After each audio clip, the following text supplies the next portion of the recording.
the very first promise you have to start with is empower me. So what are you trying to do for the customer?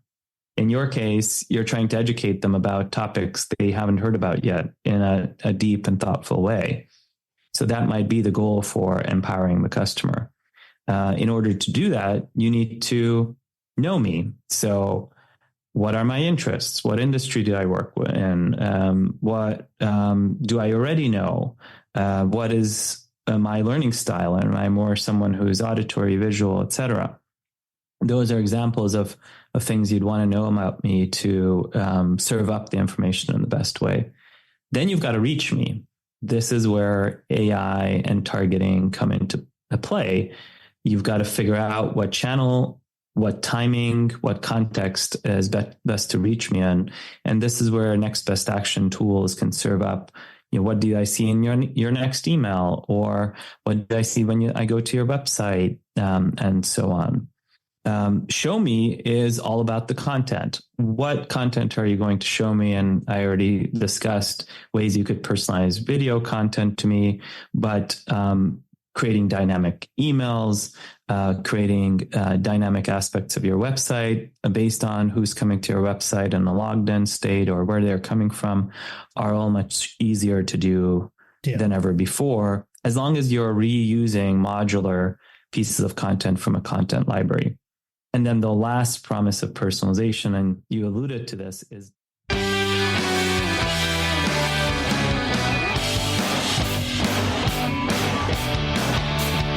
Welcome to the podcast that explores the evolving landscape of change management, leadership, and transformation.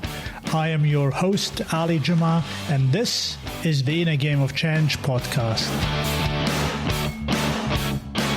In today's episode, I am thrilled to be joined by Mark Abraham, Managing Director at Boston Consulting Group and author of the best-selling HBR book, Personalized: Customer Strategy in the Age of AI.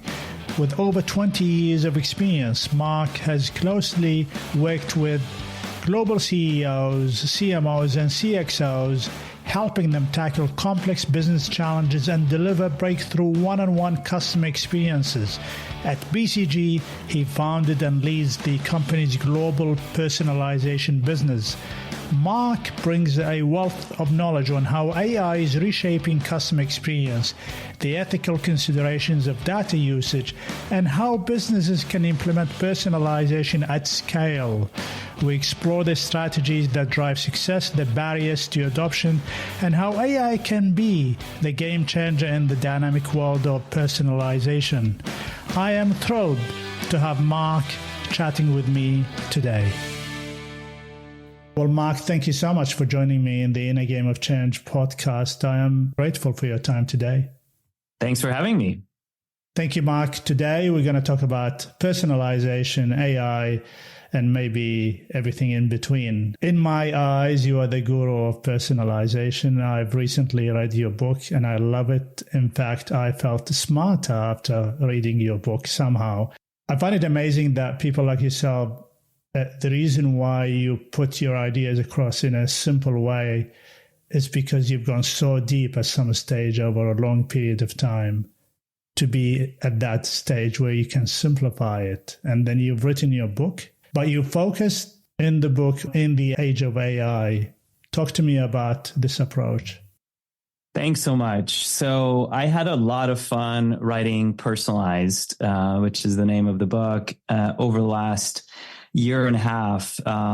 I really reflected on the last decade since I started building our team that does personalization with brands around the world, helping them improve their customer experience.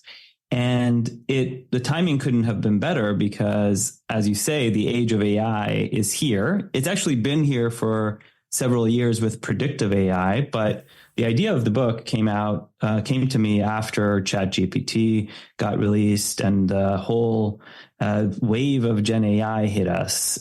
So in late 2022, I put my thoughts together and I realized part of what I see in my work and everyday life actually underscores how much work we still have to do in terms of applying AI to actually improve the customer experience. And most of what's out there, as you read articles and books, is how to use AI to drive efficiency. When in fact, we should be focusing more on how do we use AI to improve the customer experience, which will also benefit businesses and drive growth. And you see it around you every day. I mean, in my own life, it's simple things like getting an email that's just off in terms of its recommendations. How many times do we get that in our inbox? I bought yoga pants for my sister over the holidays, and now I'm getting bombarded with women's clothes recommendations. Or I bought a dishwasher over COVID. It arrived broken after months of delays. And then I got flyers in my mail around buying more dishwashers from the same company when they hadn't even fixed my dishwasher. Yes. There's a lot of simple breakdowns in the customer experience. And I've done a lot of research for the book and also for my work. And the truth is that consumers want personalization, and I'll share the data, but we'll go into that in more detail. So the overwhelming majority of people say they want personalization, yet 2/3 of people say that in the last 30 days alone, they've had an inaccurate or downright invasive personalized experience. So there's a lot to do. What happens to us at the neuro level when we receive a personalized experience? I mean, why do you think the customers want it in the first place? So we live in the age of AI in a world where we're constantly bombarded with information, whether it's in our social media feed, in the emails we get, in the outreach we get, the phone calls and texts we get. And I think people just want to be heard. They want to be felt listened to. And we just did a massive consumer sentiment study, 23,000 consumers across 16 countries. And what we learned was that the number one reason why people want personalization is actually joy, just to make them feel special, feel recognized, and feel heard. Right up there are motivations like, give me some value, give me some discounts, allow me to buy what I want cheaper, and also convenience. When you go to Amazon, you can go do one-click shopping. You don't have to fill in your information again. People want that too. But in our time and in our society, personalization underscores that people want to feel heard and want to feel connected with. In my head, there's if I feel delighted, and I think that's part of your framework also, how do you delight the customer? It's almost close to that I got some dopamine released in my body, almost or close to that. I'll give you an example. I am actually the reason why I'm talking to you now and coming across your book is the product of personalization. I work with ChatGPT, and I actually gave ChatGPT everything about me as a professional, as a father, and everything. And people will say to me, "Oh, your information is out there." Well, my information is out there for a reason, And wouldn't it be great that ChatGPT would not waste my time and actually give me the information at scale and customize it for me? So I was collaborating with ChatGPT around personalizing the change experience when I manage change in the workplace and how hard that is. And ChatGPT said to me, and by the way, do you realize that, there's somebody called Mark Abraham also wrote a book about personalized, and it's giving me all this information. ChatGPT customized and personalized that input to me and made it really easier for me to expand my knowledge, basically. around. I love that. Okay. So it sounds like ChatGPT, not only was it the inspiration for my book, but it's also connecting me to many others. There's a couple of things you said in there, one around sharing data. And I've studied this a lot, and customers are very willing actually to share their data if there is a clear exchange of value. So the rates go up from something like 30% to 90% of customers are willing to share their information if there is a clear exchange of value. You're going to give me better service, faster service, more customized service, more accurate information that's tailored to me. And as one customer put it to me in our qualitatives, I may not have chosen to live in a world where brands have this much information about me, but the fact is they do.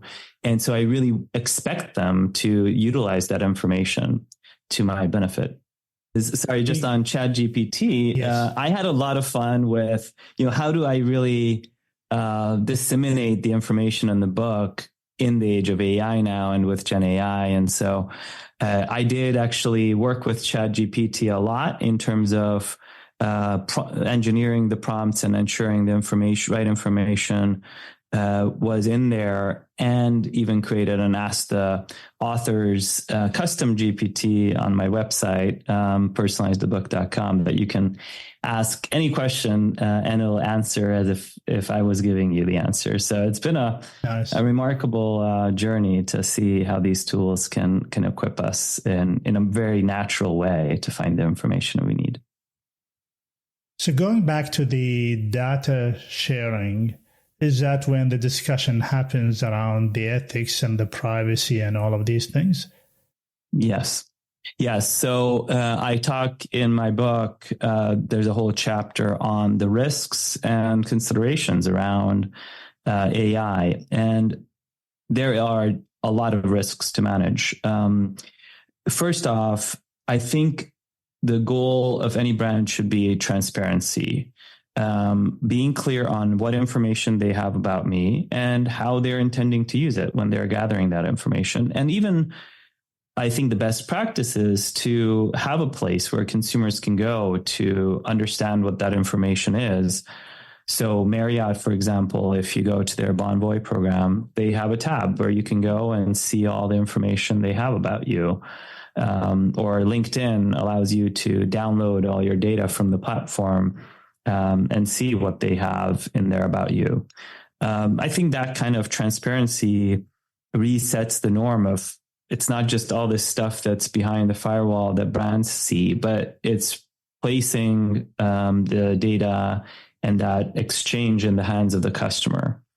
And then the other piece is, obviously, regulations are evolving. The EU-AI Act just went into effect and is really putting much more onus on what are the ethics of the algorithms. Are we using responsible AI guidelines in testing the algorithms and ensuring that the way their guardrails are set considers those kinds of biases that might get introduced? Now, I think brands need to go beyond the regulations, and the best brands are focusing on at least two parts of the puzzle. One is around content. How you train these models is only as good as the content you feed it. So, for example, when we worked with a beauty brand, it was really critical that all the AI that was being trained on different faces, different ethnicities, different demographic types around this was for makeup and other types of beauty recommendations, represented a diverse audience, because otherwise the models introduce bias. Another common issue is, for example, in regulated industries like financial services, you can't even consider demographics like income and other considerations when crafting your recommendations. But what brands often don't do is the checks on the back end. So even if you didn't have demographics as an input into your model, let's say you're a grocery retailer and you're putting out personalized offers where different customers are getting different levels of discounts. Did the models result in lower income customers getting less rich offers? Is that an unintended consequence of how the models are working? Do you have those kinds of checks on the back end to ensure you're really living your brand values? And that's why this human and AI interaction is so critical. Marketers and the folks that are designing these algorithms from a business standpoint need to do the hard work up front to be really clear on those brand values and guidelines. I want to ask you a question. Imagine me as your client, and is personalization expensive? Is it difficult to apply? So the good news is we've come a long way. BCG actually wrote a perspective in 1989, believe it or not, called Segment of One. My co-author actually wrote it back then. And in it, he laid out, we could use technology in order to be much more personalized in our communications. This was before the internet, really at the advent of computers. And the truth is, for the following 20, 25 years, personalization just remained a dream. Then I would say around the time, about 10 years ago, when I founded our personalization businesses at BCG, digital natives and retailers and those with a lot of rich customer data starting applying personalization at scale.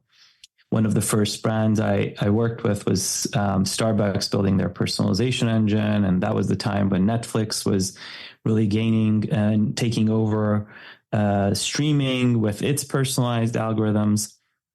So you had these businesses emerging, but it really wasn't something that small businesses could apply, or even more regulated industries like healthcare and financial services could apply, because the technology was really costly. You had to custom build all these algorithms, but also the technology stack behind it.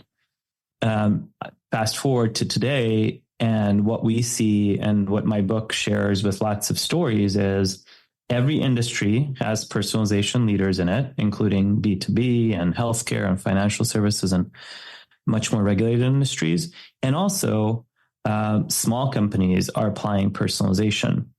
There's a lot off the shelf you can use.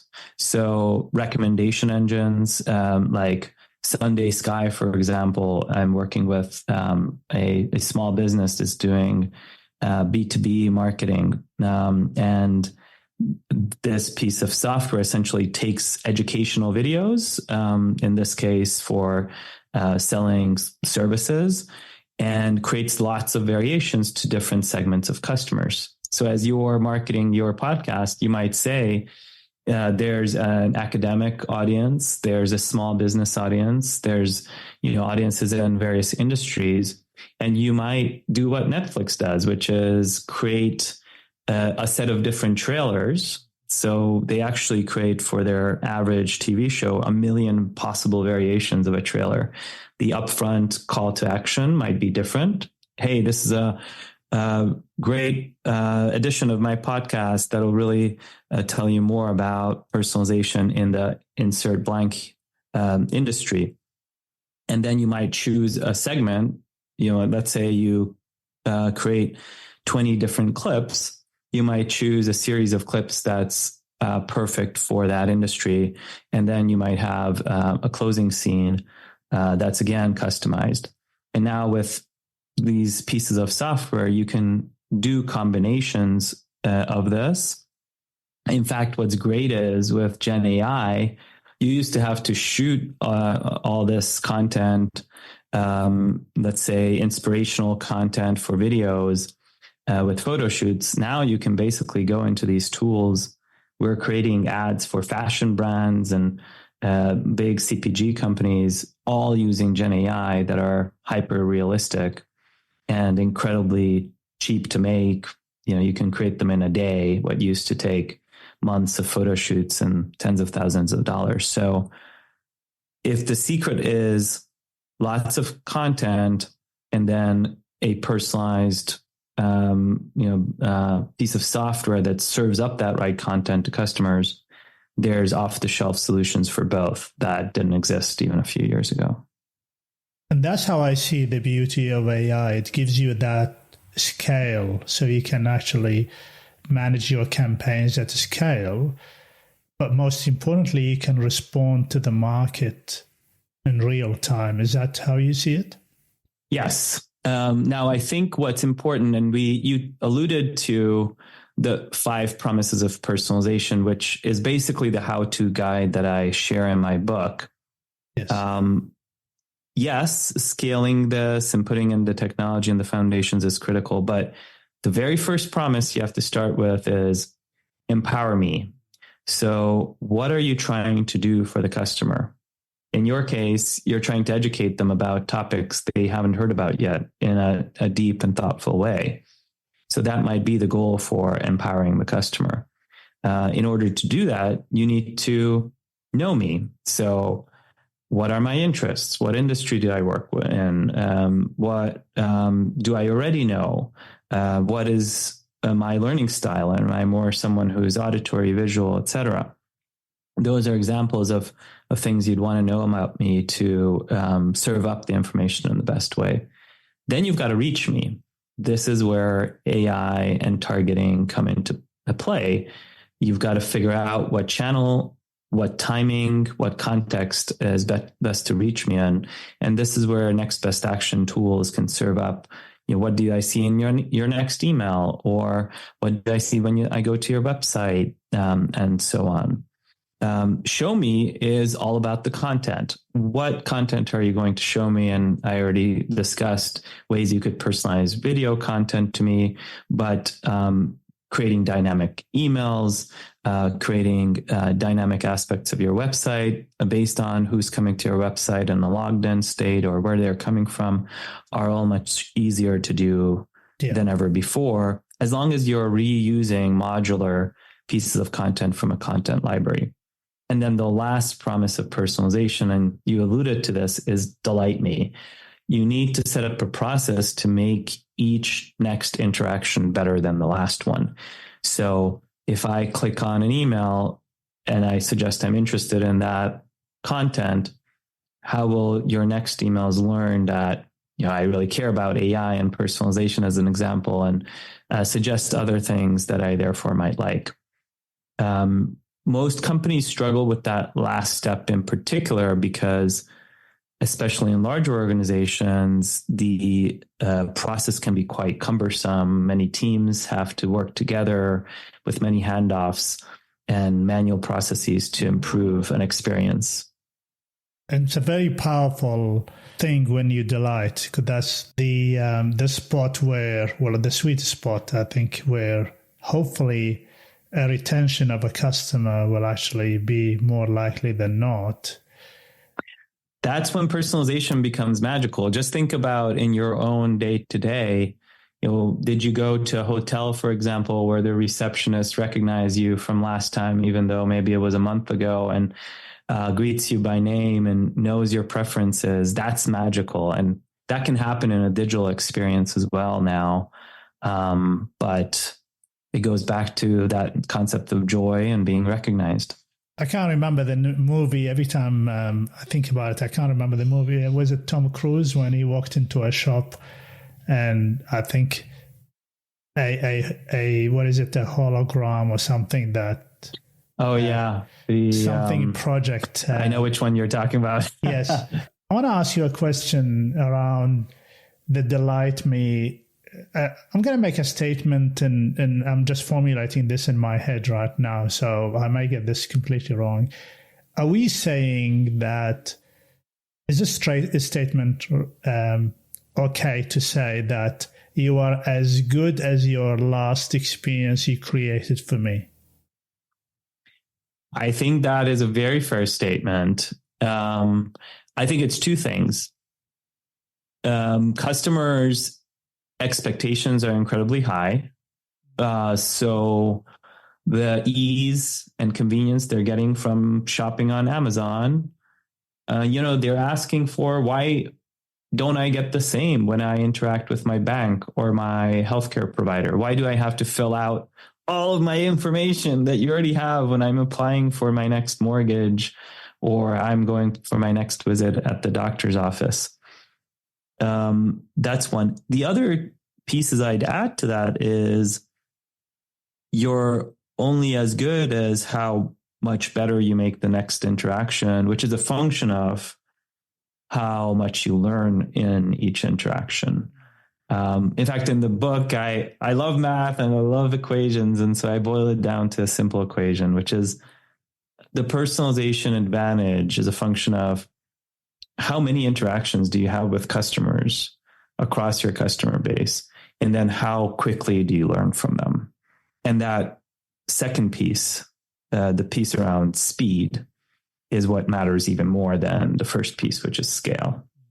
If you can be a learning organization set up to quickly get the insights from each interaction and quickly make the next one better, which, depending on the industry, could be the same day or in a few days or a few months from then, that's when things become magical.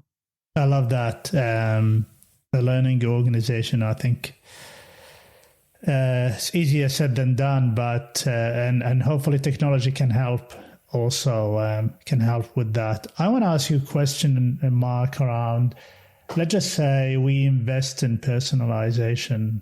What do we look for in terms of measuring the success or the return on investment? So this is a topic I think a lot about, measurement of personalization, because the truth is there hasn't been a great way to measure personalization for many years. And so organizations make big investments, but they're not clear on the value, and then leaders question those investments. So in the book, I lay out a way to measure personalization, which I call the Personalisation Index. It essentially scores a company on each aspect of those 5 promises of personalization that it's trying to deliver to customers. So it's starting with, how good is the customer experience? How personalized is it? And we had a lot of fun in the book scoring hundreds of brands. We mystery shopped their digital and physical experiences and spoke to customers and did interviews. And all of that boiled down into one part of the Personalization Index score. The other part of it, though, is those foundational capabilities. What is your data? What is your tech? What is your AI content and agile learning process foundation look like? And how good are you at delivering the foundations of personalization? So that becomes an easy way for organizations to understand where do they have the biggest pockets of opportunity. If you wanted to start simply, though, I think even the first part of that assessment is incredibly provocative for most organizations to just honestly assess the current experience new customers and existing customers are getting in various channels at various steps of the journey. The other part of this is, though, while you can get started with personalization easily and without spending tons of money with off-the-shelf tools now, for larger organizations, they are spending significant amounts to put in place a data foundation that works across millions of customers or dozens of countries and across different businesses. They have to do integrations across their tech stack. And they do have large teams across marketing, technology, analytics, and operations working on personalization. So it's also important to codify the value and the return on investment around personalization. So the other thing I advocate in the book is treating personalization like a business. What's your personalization P&L, profit and loss statement, look like? So you have to measure the incrementality it provides for the business, and you have to put that against the costs and investments it takes. And the good news is it's not that hard to measure the business impact of personalization. You can look at what happened to customers that got a personalized email, let's say, against customers that didn't, and measure that impact over time. In in fact, I find personalization is a great way to move customers up that brand engagement or loyalty ladder and really follow how are they engaging with the brand over time. What industries do you think will benefit mostly from scaling up or using AI to scale up or to hyper personalize their services? So this is another question that we've put a lot of data against. And we found that today, about 10% of companies, based on that personalization index, are what we call personalization leaders, really scoring high on the index. And the good news is we find personalization leaders in every industry today. The digital natives and retailers rank highest, but we find personalization leaders even in B2B and healthcare and financial services. And we find that these personalization leaders grow 10 points faster annually than the laggards. So there's a real shifting of share and category growth that these leaders are capturing because they're delighting their customers. When you project that out over the next 5 years, we think there's a $2 trillion prize across industries to be had. About a quarter of that is in retail. Another quarter of that is in financial services and other similar industries.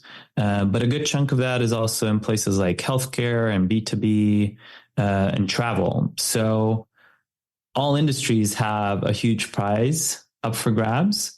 The ones that have rich customer data often have a head start. That tends to be in industries that have frequent interactions. But what I advise my clients in lower frequency industries, like let's take insurance, where you might only change a provider every 5-7 years, or apparel, where you might only transact once or twice a year, is how do you create a connection with the customer that spans in between those purchases? If you're only pushing products at customers, you're not going to get much personalized engagement. But if you can get to know them in between those moments of truth, you can be much more valuable to them as a source of recommendations, inspiration when they are making those decisions. What's your take on education,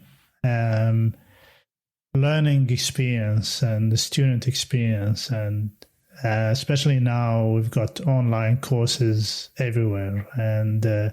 And actually, I've been studying recently. The amount of information out there is quite overwhelming. And in my head, I'm thinking the provider that will really understand me better, they will get my business, or I will study there. So I break it down into two parts: the learning experience itself.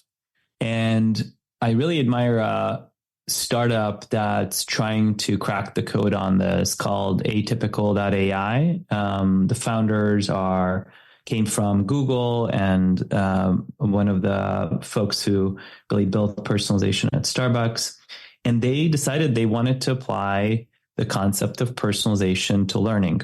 The name of the company comes from the fact that there are no typical learners. Everyone has a different journey as they learn in different ways. They need to take different steps to master a specific piece of content. And so their idea is to really harness all the great content out there, because there is so much content when it comes to learning, whether it be text, voice, videos, etc., and provide a platform where these content providers can serve up the content in a content library, and then they are going to be the platform that helps students, and they focus on K through 12 initially, figure out what content to pull on initially, and then each piece they learn, the program or platform learns from. So there might be quizzes embedded, there might be things you like. All of that goes into the algorithms of what you're going to see next and learn next. And it's learning from millions of students. So it's able to understand students like you learn best when they saw this piece of content next. I think that's the approach from a digital platform we have to apply, but we also have to think about how that is paired with the human experience around classroom education and small group, student study groups that can augment that digital experience. I think the other part of your question relates to all the marketing that's done around education. We're working with higher education in the United States, where college students or high school students have a huge journey ahead of them navigating their choice around colleges. And there's literally thousands of colleges to choose from. And universities are bombarding students with information and emails and mailers and flyers. My mantra to them is less is more. How do you really make every interaction with a student tailored and valuable to stand out from that sea of noise? And I think the universities that are really curious about who is the student, what are their interests, how do I help them navigate what is a confusing and stressful journey, will be the ones that stand out. And personalization does not stop when we recruit a student or onboard them. It actually stays with them all the way to when they finish. But even after they finish, knowing now we're actually in a lifelong learning will actually be the ordinary thing. So, for example, for me, like one of the things that I'm actually encouraging my son is that I'm not going to encourage you to spend 4 years in a college and all of that. Actually choose a direction and then incrementally add value and understand where you're actually going. And so I see that personalized experience will continue with me even when I finish my study. Yes, I love that focus on lifelong learning and making sure you don't just think about one step in the journey. It's every step can be personalized. Your alumni are a community that can help existing and new students onboard and get the most out of their journey, but they're also the consumers of the next steps in their learning journey. And how do you really foster that community, and not just by recommending them the next course they should take, but even thinking about what events are you hosting locally in their community for them to connect. How are you connecting alumni to each other and helping them in their, whether it's their careers or their learning in general? What events can they go to that have nothing to do even with your program or course or university that you're representing, but really help the customer, empower me. And then sure, in that process, in that journey, there may be times when you offer them courses, you offer them ways to come back to you and attend another program or learn another piece of content. But we have to start customer first. That's the core of the book. If personalization is very important, and I do believe is very important, and in fact it's integral going forward, what would be some of the obstacles and reservations for the leaders to focus on personalization? So at BCG, we've studied the obstacles to change a lot, and we came up with this 70-20-10 rule. Think about it almost like an iceberg, where you see the top of the iceberg, and that's the 10 and the 20. Your data is messy and your tech stack's not quite right, and it might need work. And that's maybe taken together 30% of the effort it takes to get personalization right. Yeah. But underneath the water, the hidden part of the iceberg is the people and process obstacles. So much of this is about change management. And so as I've led upwards of 100 personalization programs over the last decade now, it's consistently all about driving that change.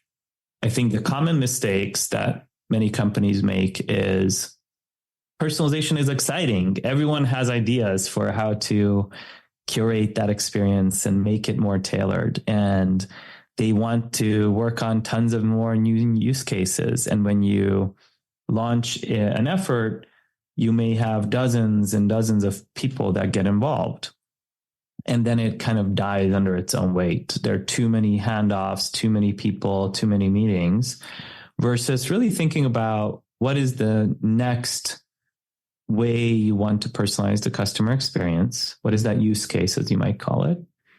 And what is a minimally viable product you can build around it with, a one pizza or two pizza team, as I call it, a team that might be 6 to 10 people, where you could, feed them with a couple of pizzas. They're working late at night, and really have that team be the doers that improve that use case, and set a time limit too. You want to make progress that's truly measurable in a couple of months, and then work on improving it every time. If you can keep these teams small, agile, really quantify the objectives they're driving, pinpoint them against a use case, it's amazing what teams can do very quickly. You just got to remove the bureaucracy and red tape. And you're talking to a field that I live and breathe every day around managing change. I am thoroughly enjoying this conversation. Actually, I'll take this pizza principle back to my workplace. And it is very hard, though, to actually limit the number of hands in there, because the organization, everybody wants to have a say in these things. But I suppose that's the role of the leadership, to make those decisions and ask for a level of trust that we'll get things done, and we'll engage with you at some stage, when we get everything in a place. What would be your advice to people in the change management community when it comes to introducing those changes? So we have worked to perfect a couple of approaches here that I think really work and differentiate successful efforts from failures. First off, you do need to enroll the organization. And I think having a short effort where you get the key leaders together in a very immersive session, collaborating on the whiteboard and figuring out use cases for personalization that could be prioritized next, getting alignment on what even the North Star is of where we want to go over the next few years, and what are the steps we will take over the next 6 months, 12 months, and just getting a shared understanding of the capability gaps we might have to deliver on that vision. We tried to do that in a series of immersive workshops over a few months. But that process shouldn't slow down a parallel process where I think most organizations can get very clear in that first workshop on a couple of things that are quick wins around the customer experience, and where you can get together, that 1 to 2 pizza team of doers to make progress. And that can put points on the board, but it's important to set that team up right. Too often the issue is, I have a business as usual process to run. I have quarterly targets to hit. I have a regular process that I'm used to. And you need to take this team outside of that. So oftentimes we set up what we call personalization labs. Take this team and put them working side by side in a separate space. It can be hybrid or virtual too, and have them working outside of the business as usual process, unburdened by those quarterly targets. The rest of the team can then focus on running the usual process. And in a matter of a few months, that team can launch use cases, can prove the value, but it can also learn a lot about what process changes need to happen. For example, content. We may have, we're working with a pharmaceutical company right now where it takes 6 months to approve pieces of content, and we're trying to create 10x the content that's much more personalized. So we have to completely reimagine how medical and legal review and quality assurance is done through that content process. And we were able to get it down to 17 days through this kind of approach. It's then a lot of work to take this into the business as usual process and reimagine and scale that. But this pilot team can really make a lot of progress fast. I love that. They do that in retail a lot, and I worked with the retail clients and digital natives. They do that day in, day out, and we should learn from these guys. Mark, it's been a pleasure having you in my podcast, The Inner Game of Change. I understand you're going to be here in Australia at some stage. Yes, I'm coming last week of February to both Sydney and Melbourne. I look forward to coffee and breakfast with you and meeting lots of folks across Australia and reconnecting with many old friends. Thanks for having me on the show. It's been a pleasure. Thank you very much. Until next time, stay well and stay safe. See you soon. Thank you.